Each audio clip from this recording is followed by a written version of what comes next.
사랑하는 우리 아들이 갑자기 세상을 떠났습니다. 저는 아들의 죽음을 아직도 믿을 수가 없습니다. 아들의 방에 들어가면 여전히 아들이 금방이라도 나올 것 같은 착각에 빠지곤 해요. 텅 빈 방문 앞에서 하염없이 눈물만 흘립니다. 제 몸의 일부가 떨어져 나간 것 같은 고통의 하루하루를 보냅니다. 숨 쉬는 것조차 버겁고 시간이 멈춘 듯한 절망감에 갇혀 있습니다. 아들은 정유회사에 다니는 성실한 40대 남성이었습니다. 능력도 있고 누구에게나 예의 바른 착한 아들이었죠. 그런 아들이 한 번의 결혼 실패를 겪었을 때는 제 마음이 너무나 아팠습니다. 아들과 전부인은 서로 다른 환경에서 자라서인지 생각하는 방식이 너무 달랐습니다. 사소한 일에도 부딪히는 일이 잦았고 특히 서로의 가치관이나 가족 관계에서 오는 차이가 컸던 것으로 기억해요. 아들은 화목하고 조용한 가정을 원했지만 며느리는 좀 더 자유분방하고 개인적인 삶을 추구하는 편이었죠. 예를 들면 이런 일들이 있었어요. 아들은 퇴근 후 가족과 함께 저녁 식사를 하고 소박한 행복을 바랐습니다. 피곤해도 손주를 목마 태워주고 그림책을 읽어주며 작은 행복을 느끼는 사람이었죠. 그런데 며느리는 주말이면 늘 친구들과의 약속이 있거나 개인적인 취미 활동에 더 많은 시간을 할애하곤 했습니다. 자기 시간도 중요한 건데 왜 맨날 집에만 있으라고 해? 라고 아들에게 말하는 며느리의 모습을 보면서 저는 아들이 혼자 외로워하고 있다는 것을 느꼈습니다. 명절에도 친정에 가자는 며느리와 그래도 우리 집에 먼저 들러야 한다는 아들 사이의 실랑이가 벌어지기도 했어요. 아들은 그런 상황에 지쳐갔고 밤늦게까지 거실 불을 켜놓고 혼자 TV를 보며 한숨을 쉬는 모습도 자주 보였습니다. 결국 서로 너무 지쳐서 헤어지게 되었고 아들은 이혼의 아픔을 겪어야 했습니다. 그 무렵 아들의 얼굴에는 웃음기가 사라졌고 눈빛에는 깊은 상실감이 어려 있었죠. 저는 그런 아들을 보며 차라리 제가 대신 아파주고 싶었습니다. 아들이 이혼하고 한동안은 정말 외로워했습니다. 퇴근하고 집에 오면 텅 빈 집이 아들을 반겼을 거예요. 주말에도 손주와 함께 시간을 보내지 않을 때는 집에서 혼자 보내는 날이 많았습니다. 가끔은 아들이 술에 취해 전화해서 엄마, 외롭네요. 라고 말할 때도 있었어요. 그때마다 저는 아들의 옆에 있어주지 못하는 것이 너무나 미안했습니다. 아들은 손주를 지극정성으로 키우면서도 자신만의 허전함을 채우지 못하고 있었던 것 같습니다. 하지만 아들은 절망하지 않았습니다. 어린 손주를 홀로 키우며 더욱 강해졌습니다. 아침마다 손주 밥을 먹이고 유치원에 데려다주고 밤에는 손주가 잠들 때까지 책을 읽어주는 다정한 아빠였습니다. 주말이면 손주 손을 잡고 공원에 가거나 놀이동산에 가는 등 아들은 손주에게 정말 지극정성이었어요. 손주가 열이라도 나면 밤새도록 이마에 물수건을 얹어주며 간호했고 손주가 좋아하는 음식이라면 퇴근 후 피곤한 몸을 이끌고 직접 장을 봐서 만들어주기도 했습니다. 아들은 손주에게 아빠는 우리 아들밖에 없어. 라며 늘 사랑을 표현했어요. 저는 그런 아들이 대견하고 자랑스러웠습니다. 아들에게는 손주가 세상의 전부였고 손주에게는 아들이 세상에 둘도 없는 멋진 아빠였죠. 아들을 보며 저는 언젠가 다시 좋은 사람을 만나 행복해지기를 늘 기도했습니다.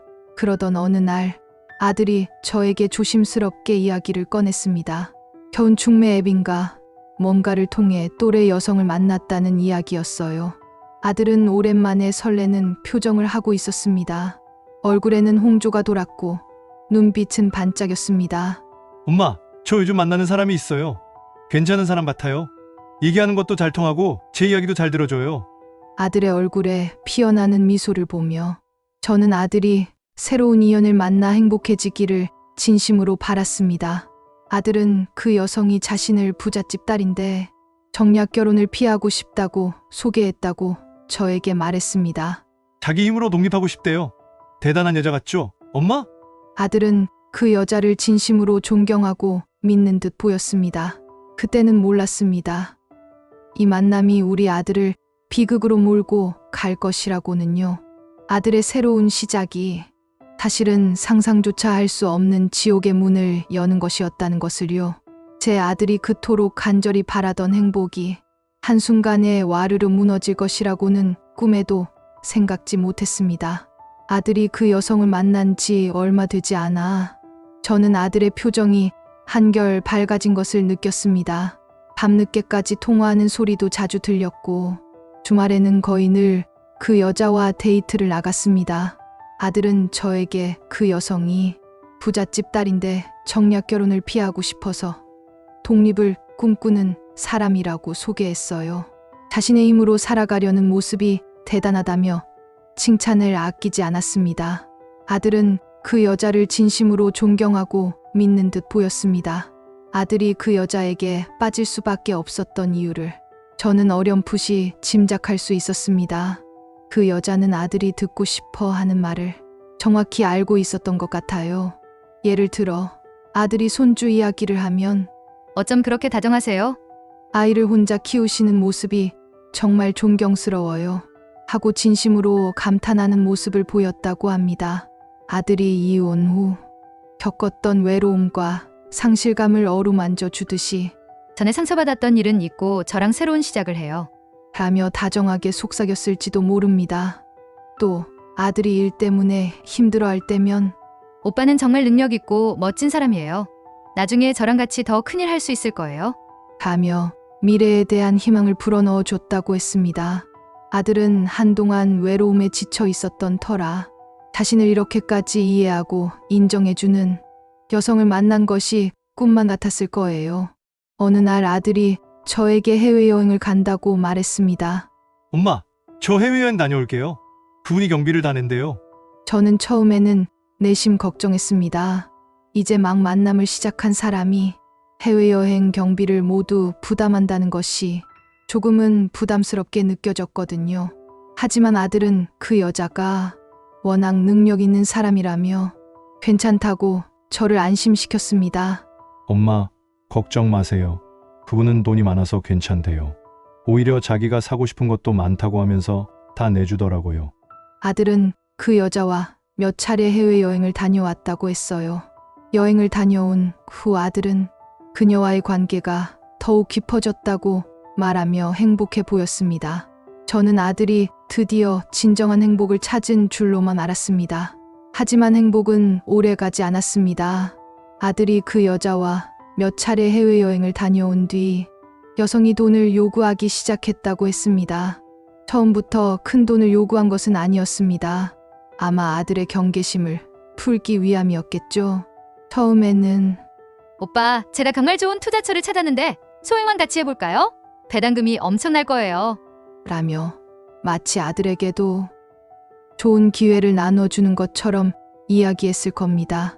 아들은 그녀를 믿었기에 소액의 투자금은 기꺼이 건네주었겠죠. 그렇게 몇 번의 소액 거래로 아들의 신뢰를 얻은 후 여자는 본격적으로 돈을 요구하기 시작했습니다. 오빠, 지금 사업 자금이 급하게 필요한데 부모님 도움은 받기 싫어요. 오빠라면 저를 믿고 도와줄 수 있죠? 라며 수천만 원을 아들에게 받았다고 했습니다. 아들은 그 여성이 정말 독립적인 사업가인 줄 알았던 것 같아요. 저는 아들이 혹시라도 속는 것은 아닌가 불안했지만 아들은 그녀를 너무나 믿고 있었습니다. 엄마, 저 믿어요. 그분은 저한테 거짓말 안 해요. 자기가 이렇게 성공할 수 있었던 것도 다 노력해서 그런 거라고 했어요. 아들의 확신에 찬 말에 저는 더 이상 아무 말도 할 수 없었습니다.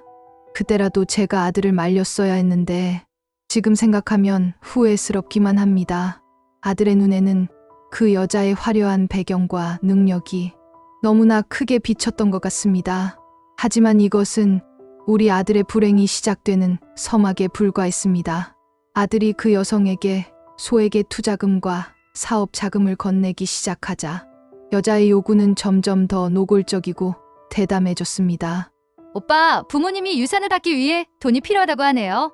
잠시만 빌려줄 수 있을까요? 아들은 그 여자가 상속 문제로 돈이 필요한 상황이라며 저에게 이야기했습니다. 저는 그 말이 아무래도 이상했어요. 재벌집 딸이 왜 유산을 받기 위해 아들에게 돈을 빌려야 하는지 이해가 되지 않았습니다. 하지만 아들은 그녀의 말을 굳게 믿는 듯 했습니다. 엄마, 재벌과 싸움이 얼마나 복잡한지 몰라요. 지금 잠깐만 도와주면 나중에 몇 배로 갚겠대요. 아들은 이미 그 여자의 말에 완전히 사로잡혀 있었습니다. 어느 날 아들이 저에게 지친 목소리로 전화를 걸었습니다. 엄마, 그분이 지금 사채 빚에 시달리고 있대요. 저는 너무 놀라서 할 말을 잃었습니다. 재벌집 딸이라는 사람이 사채 빚이라니요. 아들은 이어서 충격적인 말을 했습니다. 그리고 저보고 회사를 그만두고 퇴직금을 받아달라고 했어요. 저는 아들에게 당장 그 여자와 헤어지라고 소리쳤습니다. 아들아, 정신 차려. 그 여자가 너를 이용하는 거야. 아들은 제 말에 버럭 화를 내며 전화를 끊어버렸습니다. 평소 저에게 한 번도 언성을 높인 적 없는 아들이었습니다.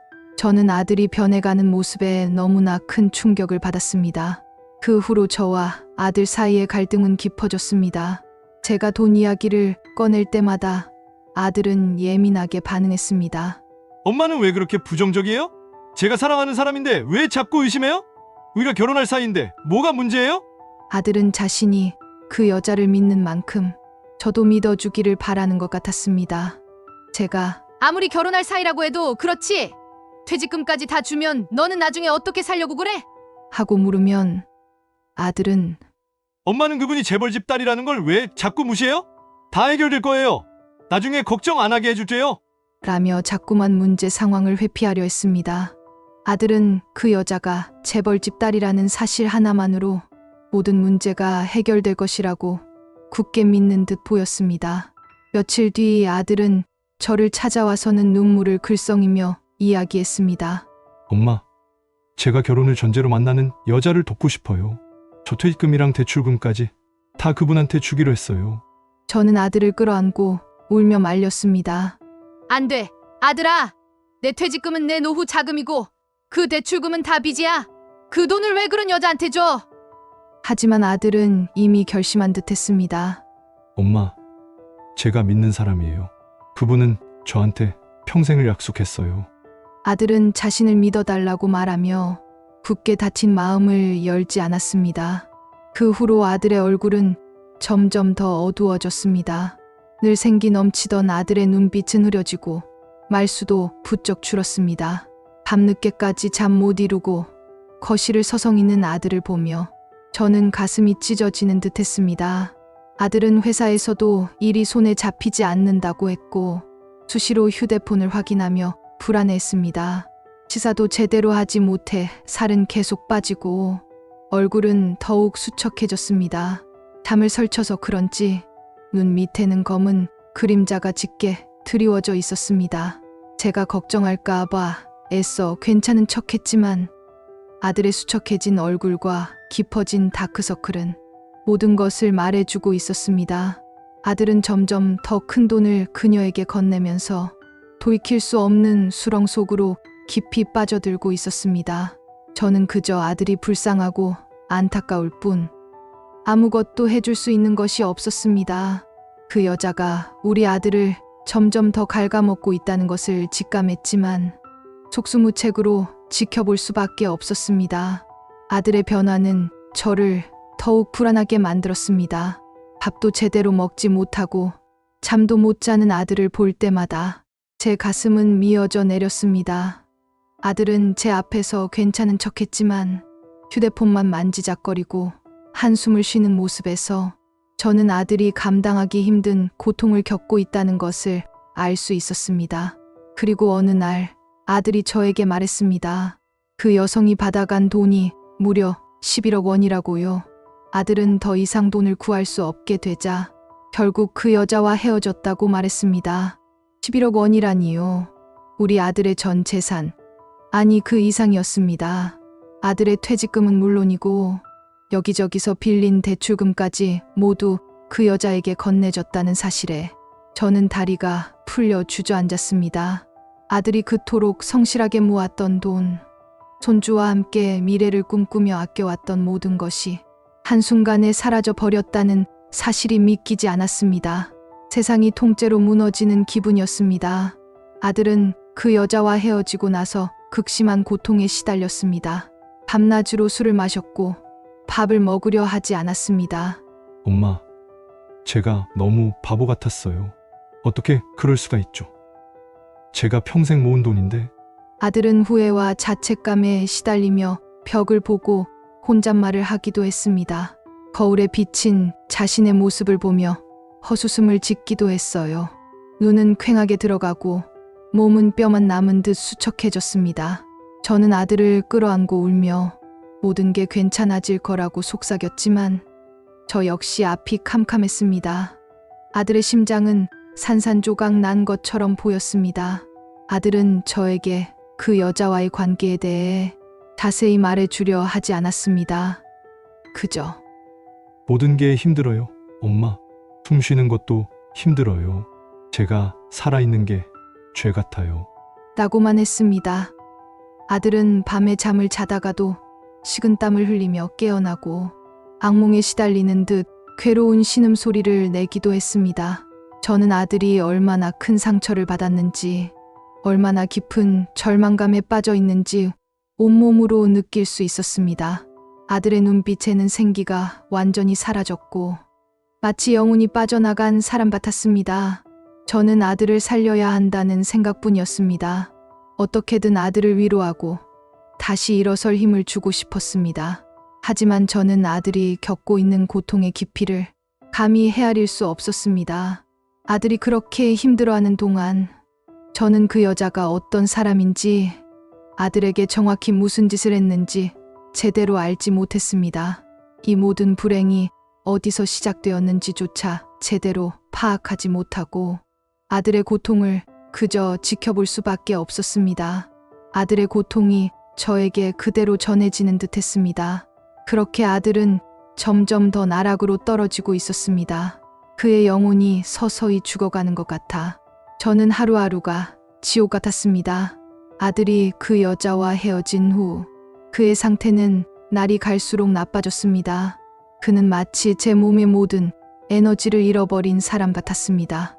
잠자는 시간 외에는 거의 아무것도 하지 않았고 깨어있을 때는 멍하니 허공을 바라보거나 휴대폰만 만지작거렸습니다. 밥도 제대로 먹지 못하고 억지로 몇 숟갈 뜨는 척하다가도 이내 수저를 놓았습니다. 날마다 아들의 살은 계속 빠지고 얼굴은 더욱 수척해졌습니다. 창백한 얼굴과 깊게 패인 눈 밑 다크서클은 아들이 겪는 고통을 여실히 보여주었습니다. 저는 아들을 살리기 위해 무엇이든 하고 싶었습니다. 맛있는 음식을 해주고 따뜻한 말로 위로하고 함께 산책을 나가자고 권했지만 아들은 그저 엄마, 괜찮아요. 좀 쉬고 싶어요.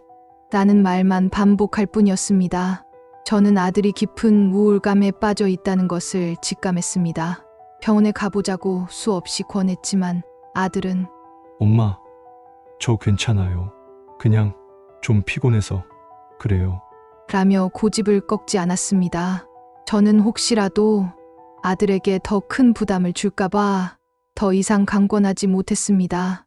밤에는 아들이 잠을 자다가도 식은땀을 흘리며 깨어나고 악몽에 시달리는 듯 괴로운 신음소리를 내기도 했습니다.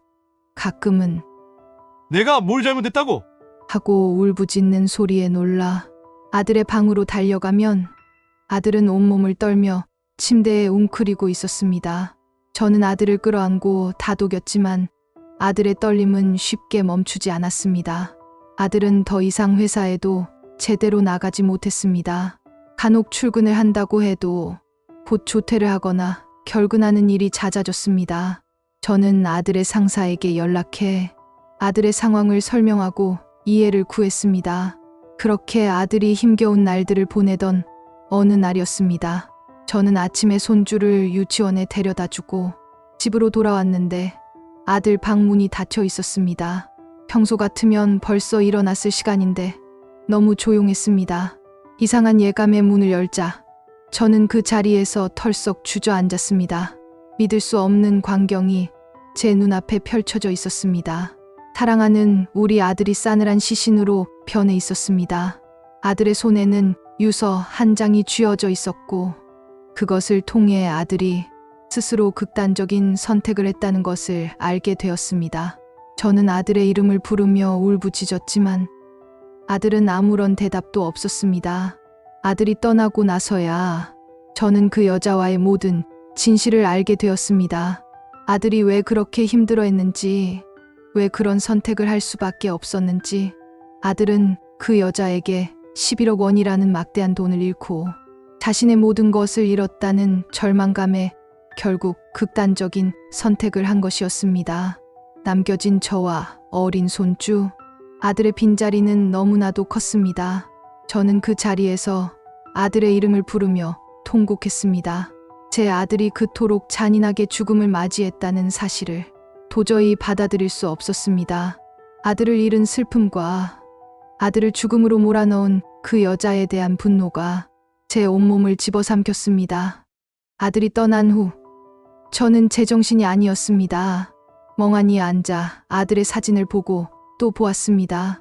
손주를 볼 때마다 아들의 빈자리가 더욱 크게 느껴졌고 손주가 아빠는 언제 와요? 하고 물을 때마다 가슴이 찢어지는 듯했습니다. 슬픔과 함께 아들을 죽음으로 몰아넣은 그 여자에 대한 분노가 제 온몸을 집어삼켰습니다. 아들이 남긴 유서와 그동안 아들이 힘들어했던 모습들을 떠올리며 저는 그 여자가 아들을 파멸로 이끌었다는 것을 확신했습니다. 저는 아들의 죽음에 얽힌 진실을 파헤쳐야 한다는 강한 의무감을 느꼈습니다. 아들이 만났던 그 여자를 찾아가 모든 것을 알아내고 싶었습니다. 그때였습니다. 경찰에서 연락이 왔습니다. 아들의 죽음에 대한 수사 과정에서 충격적인 사실이 밝혀졌다는 것이었습니다. 경찰관은 조심스러운 목소리로 저에게 이야기했습니다. 어머니, 아드님을 만났던 그 여성은 비슷한 기간에 다른 남성 5명을 동시에 만나고 있었습니다. 저는 제 귀를 의심했습니다. 아니, 5명의 남자라니요? 우리 아들 외에도 다른 피해자들이 있었다는 사실에 머리가 띵했습니다. 믿었던 사랑에 배신당하고 모든 것을 잃은 아들의 고통이 저에게 그대로 전해지는 듯했습니다. 경찰은 그 여성이 자신을 부유층이나 갤러리 관장, 사업가 등으로 속이며 돈을 빌려주면 갚겠다고 거짓말을 하여 남성 7명으로부터 총 30억 원을 뜯어냈다고 이야기했습니다. 아들은 그 7명의 피해자 중 한 명이었던 것입니다. 저는 그제야 아들이 왜 그렇게 힘들어했는지, 왜 모든 것을 포기했는지 비로소 알게 되었습니다. 경찰은 그 여자가 교묘한 수법으로 사람들을 속여왔다고 설명했습니다. 휴대전화를 여러 대 번갈아 쓰면서 친정 엄마나 친구 행세를 하기도 했고 심지어 변호사 역할을 대행하는 사람까지 고용했다고 합니다. 아들이 저에게 말했던 그분 변호사라는 사람도 사실은 심부름센터에서 고용한 가짜였다는 사실에 저는 소름이 돋았습니다. 마치 한 편의 드라마 같았지만 이것은 현실이었고 그 현실 속에 제 아들이 희생자로 존재했습니다. 아들의 순수하고 착한 마음을 이용한 그 여자의 잔인함에 저는 몸서리쳤습니다. 아들이 얼마나 외롭고 힘들었을지, 마지막 순간까지 얼마나 절망했을지 생각하면 숨이 막혔습니다. 이제 저는 아들의 억울함을 풀고 그 여자가 죗값을 치르도록 해야겠다고 다짐했습니다. 아들이 믿었던 모든 것이 거짓이라는 사실에 저는 몸서리쳤습니다. 아들의 순진한 마음을 이용해 교묘하게 조작된 연극 속에 가둬버린 그 여자의 잔인함에 치가 떨렸습니다. 그리고 경찰은 아들 외 다른 피해자들에게 뜯어낸 돈이 어디에 쓰였는지도 밝혀주었습니다. 그 여자는 남성들로부터 받아낸 총 30억 원이라는 막대한 돈을 유흥과 사치스러운 생활에 탕진했다고 합니다. 어머니, 그 여자는 한 달에 3천만 원 이상을 생활비로 썼습니다. 명품 구입과 해외여행 경비 등으로 모두 소진한 것으로 확인되었습니다. 경찰관의 말에 저는 할 말을 잃었습니다. 우리 아들이 피땀 흘려 모은 돈, 미래를 위해 아껴왔던 돈이 고작 그런 곳에 쓰였다는 사실의 분노가 치밀어 올랐습니다. 아들은 한 푼이라도 아끼며 손주와 저를 생각했는데 그 여자는 아들의 고통 위에서 호화로운 생활을 즐겼던 것입니다. 아들이 겪었던 절망감과 배신감이 얼마나 컸을지, 그 모든 돈이 허망하게 사라졌다는 것을 알았을 때 얼마나 비참했을지 생각하니 가슴이 찢어지는 듯 했습니다. 다행히 경찰의 끈질긴 수사 끝에 그 여자는 모든 죄가 밝혀져 결국 사기 등의 혐의로 구속 송치되었다고 저에게 알려주었습니다. 이 소식을 듣는 순간 저는 분노와 함께 허탈감을 느꼈습니다. 아들을 죽음으로 몰고 간 그 여자가 처벌을 받게 되었다는 사실에 잠시나마 안도감이 들었지만 아들은 이미 제 곁에 없었습니다. 그 여자가 아무리 큰 벌을 받아도 우리 아들은 돌아올 수 없다는 현실이 저를 다시 한번 절망 속으로 밀어넣었습니다. 아들의 빈자리는 그 어떤 것으로도 채울 수 없었습니다. 아들이 겪었던 고통과 억울함을 생각하면 잠 못 이루는 밤이 이어졌습니다. 이제 저는 아들의 죽음이 헛되지 않도록 그 여자가 정당한 대가를 치르고 다시는 이런 비극이 일어나지 않도록 무엇이라도 해야겠다고 다짐했습니다. 아들이 떠난 후 제 삶은 완전히 멈춰버렸습니다. 아들의 방은 여전히 그대로인데 아들만 없습니다. 아침에 눈을 뜨면 아들의 웃음소리가 들리는 듯하고 저녁에는 아들이 퇴근하고 돌아올 것만 같아 현관만 바라보곤 합니다. 세상의 모든 색이 바래고 소리는 먹먹하게 들리는 듯했습니다. 슬픔은 저를 집어삼켰고 숨 쉬는 것조차 버거웠습니다. 가장 아픈 것은 어린 손주를 볼 때였습니다. 아들의 죽음이 손주에게 얼마나 큰 상처가 될지 감히 상상조차 할 수 없었습니다. 할머니, 아빠는 언제 와요? 아빠가 보고 싶어요. 손주가 천진난만하게 물을 때마다 저는 아무 말도 해줄 수 없어 그저 손주를 끌어안고 눈물만 흘렸습니다. 아들은 손주에게 세상이 전부였는데 이제 그 자리는 텅 비어버렸습니다. 제가 아들의 빈자리를 채워줄 수 있을까요? 어린 손주에게 이 모든 진실을 어떻게 설명해야 할지, 감당할 수 있을지 막막하기만 했습니다. 아들이 남긴 것은 슬픔과 분노, 그리고 어린 손주뿐이었습니다. 경찰에게서 그 여자가 구속 송치되었다는 소식을 들었지만 제 마음속의 분노와 허탈감은 사라지지 않았습니다. 그 여자가 아무리 벌을 받아도 우리 아들은 돌아올 수 없다는 현실이 저를 끊임없이 괴롭혔습니다. 아들의 억울한 죽음을 생각하면 밤잠을 이룰 수가 없었습니다. 도대체 왜 이런 일이 우리 아들에게 일어났을까? 제가 그때 아들을 더 강하게 말렸더라면 달라졌을까? 하는 후회와 자책감에 시달렸습니다. 아들을 잃은 슬픔과 함께 아들을 파멸로 이끈 그 여자를 향한 분노는 점점 더 커져갔습니다. 그 여자가 저지른 죄에 비해 법의 심판이 너무 가벼울까 봐 두렵기도 했습니다. 저는 아들의 죽음이 헛되지 않기를 바랐습니다. 아들의 억울함을 풀고 다시는 이런 비극이 일어나지 않도록 무엇이라도 해야겠다고 다짐했습니다. 하지만 무엇부터 시작해야 할지, 어디로 가야 할지 저는 모든 것이 막막하기만 했습니다. 그저 아들을 그리워하며 하염없이 눈물만 흘릴 뿐이었습니다. 아들이 떠나고 남겨진 저는 이제 매일 아침 손주를 유치원에 데려다주고 작은 식당으로 향합니다. 퉁퉁 부은 손으로 설거지를 하고 밀린 빚 독촉 전화에 가슴을 쓸어내리며 하루하루를 버텨냅니다. 아들이 남긴 빚과 손주와의 삶은 저에게 새로운 숙제가 되었습니다. 아들이 없는 삶은 이렇게나 차갑고 무겁습니다. 아들은 손주에게 세상이 전부였는데 이제 손주는 아빠를 잃은 슬픔 속에서 조용히 움츠러들었습니다. 예전 같으면 장난기 넘치던 아이가 이제는 저를 볼 때마다 힘없이 미소 지을 뿐입니다.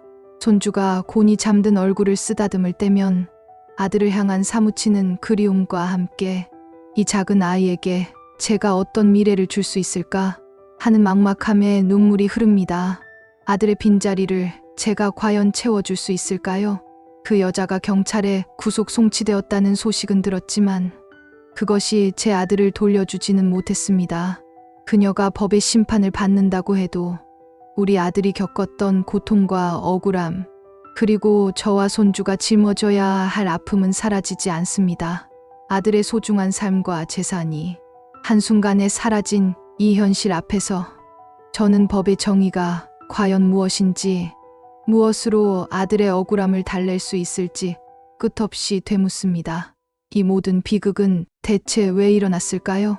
돈에 눈이 멀어 사람의 순수한 마음을 짓밟는 이들이 활개치는 세상에서 어떻게 하면 우리 같은 평범한 사람들이 아들처럼 잔인한 피해를 당하지 않을 수 있을까요?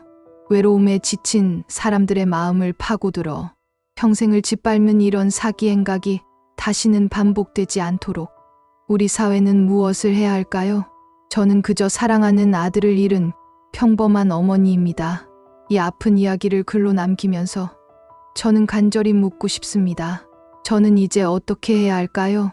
우리 아들의 억울한 죽음이 헛되지 않기 위해 남겨진 손주를 위해서라도 저는 무엇이라도 해야 할 것만 같습니다. 하지만 길을 알 수 없습니다. 여러분, 저는 이제 어떻게 하면 좋을까요? 이 끝나지 않은 이야기의 답을 찾을 수 있을까요? 제 이야기를 들어주셔서 감사합니다.